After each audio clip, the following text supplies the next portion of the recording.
Programme में आने में थोड़ा सा देर हो गई मेरे को, और अगर मैं यहाँ नहीं आ पाता तो शायद अपने आप को ज़िंदगी भर माफ़ नहीं कर पाता।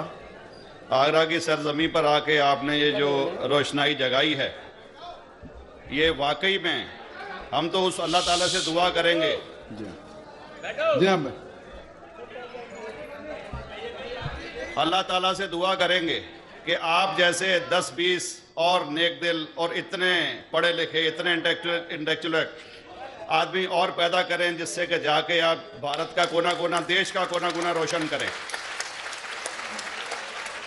तहे दिल से स्वागत आपका। मेरा एक छोटा सा सवाल से पहले थोड़ा सा, एक हमारे भी गुरु ग्रंथ साहब के अंदर गुरु नानक साहब ने पूरी दुनिया का चक्कर लगाया, जिसके अंदर मक्का मदीना भी शामिल है। और जैसा कि एक सवाल इससे पहले हो चुका है कि गैर मुस्लिम जो है मक्का मदीना में अलाउड नहीं, या वहाँ का कैंटोनमेंट जो है अलाउ परमिशन नहीं देता। मगर ये तो तय है, आप मानते हैं, इस्लाम मानता है, हम मानते हैं, हमारे ग्रंथों के अंदर दर्ज है। गुरु नानक साहब के 2 चेले थे, एक बाला और एक मर्दाना, एक हिंदू और एक मुस्लिम।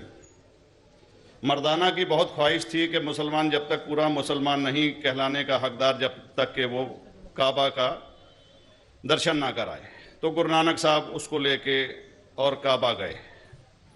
हमारे ग्रंथ के अंदर जो दर्ज है कि जब वो वहाँ पहुँचे, उन दिनों बहुत लंबा ये किस्सा है, 1 साल लगता था, और वो रूट सारा उसका वर्णन है। और वहाँ जब मक्का, जो मस्जिद के बाहर साथ ही एक दीवार थी जहाँ पर के भारत के जो मुसलमान दर्शन करने जाते थे काबा के, वो उनको वहाँ ठहराया जाता था। वहाँ की देखभाल जो करता था वो मुल्ला जीवन करता था। जब गुरु नानक साहब अपने चेलों के साथ में वहाँ पर पड़े थे, तो सुबह जब मुल्ला जीवन वहाँ की सफाई करने के लिए आया, तो उसने देखा गुरु नानक साहब के जो पैर थे वो काबा की तरफ थे। वो गुस्से में चिल्लाया कि ये कौन काफिर है जो कि काबा की तरफ पैर करके पड़ा है, और उसने गुस्से के अंदर आके उनके पैरों को झटका दिया, दूसरी तरफ किया। तो हमारे ग्रंथ के अंदर दर्ज जो किस्सा है उसके अंदर यह है कि काबा भी उस समय हिल गया, जिधर गुरु नानक के पैर जाते थे काबा उधर मुड़ता था। तो वो जोर से चिल्लाया, ये कोई हजरत है, ये कोई औलिया है। तो उस समय के जो काजी थे मक्का के, काजी रुकनदीन साहब थे, और शाह शरफ, कई हस्तियों के नाम हैं उसमें। तो मैं ये जानना चाहता हूं कि ये वर्जन को आप मतलब एग्री करते हैं, और करते हैं तो इसका हमारे मुस्लिम ग्रंथों के अंदर किस तरीके से उल्लेख है, ये कृपया बताएं। भाई साहब ने एक सवाल पूछा अपने गुरु ग्रंथ साहिब के मुतालिक, और अल्हम्दुलिल्लाह मैं भी गुरु ग्रंथ साहिब पढ़ चुका हूँ। और जिस तरीके से, क्योंकि वक्त मुख्तसर सा होने की वजह से मुझे वक्त नहीं मिला कि गुरु ग्रंथ को भी कोट करूँ। आपका सवाल का जवाब देने के पहले मैं आपसे ज़्यादा चाहूँगा कि इवन गुरु ग्रंथ की किताब पढ़ेंगे आप, ग्रंथ जिसे आदि ग्रंथ कहते हैं, और कोई सिख से पूछेंगे कि खुदा का तसव्वुर क्या है, सबसे बेहतरीन जवाब कोई सिख दे सकेगा, वो आपको कोट करेंगे जापूजी, जो गुरु ग्रंथ साहिब आदि ग्रंथ के सबसे पहले चैप्टर है, सबसे पहला श्लोक, जिसके कहते हैं जापूजी। इसके मानी है कि God is true, he is only one, he is not begotten and is free from fear and want. क्योंकि मैंने अंग्रेजी में पढ़ा हूं, इसलिए मैं अंग्रेजी में उसे कह रहा हूं कि खुदा एक ही है, वो हक है, और वो ना किसी को जना है ना किसी को जनेगा, और वो इमॉर्टल है, ना कभी मर सकता है। और इसको सिखिज्म में जो खुदा को कहते हैं Omkara, in manifest form he is Omkara, and unmanifest form he is एक ओमकारा।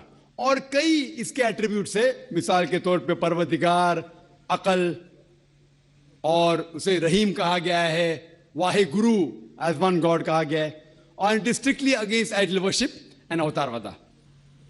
भाई साहब का सवाल था कि उन्होंने ग्रंथ में पढ़ा कि गुरु नानक साहब मक्का के, और उनका पैर काबा की तरफ था, और कोई मौलवी ने पैर को हिलाए और काबा हिल गया। क्योंकि ये age of science and technology है, अगर कोई चीज जो किताब हजारों साल पहले लिखी गई है, 10,000 साल या 4,000 साल, तो शायद उसके बारे में हिस्टोरिकल रिकॉर्ड मिलना मुश्किल है। हालांकि इवन जीसस क्राइस्ट के बारे में 2,000 साल हिस्टोरिकल रिकॉर्ड है, क्योंकि सिखिज्म जो एकदम नया मजहब है, जितने मजाहिब के मुकाबले हिंदुस्तान में नया है, कुछ सैकड़ों साल पहले 15th सेंचुरी में, toward the end of the 15th century, Guru Nanak साहब जो पंजाब के थे, ये मजहब तो कायम हुआ। हार्डली 400-500 या 400-500 साल।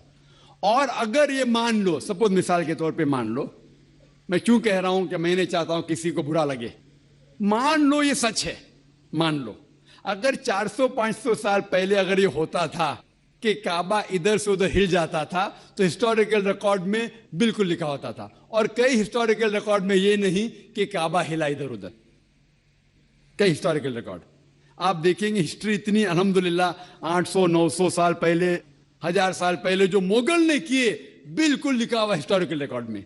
तो ये कहना कि गुरु नानक साहब वहां गए और काबा हिल गया, ये बिल्कुल साइंस के खिलाफ है, क्योंकि साइंस में कोई भी रिकॉर्ड नहीं है, वहां के देश के रिकॉर्ड में कहीं भी नहीं कि काबा हिला।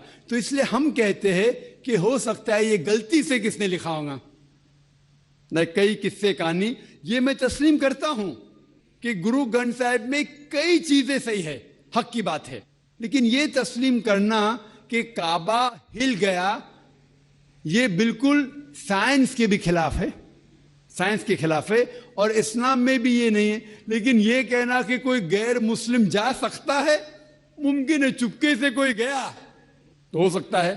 वो भी जवाब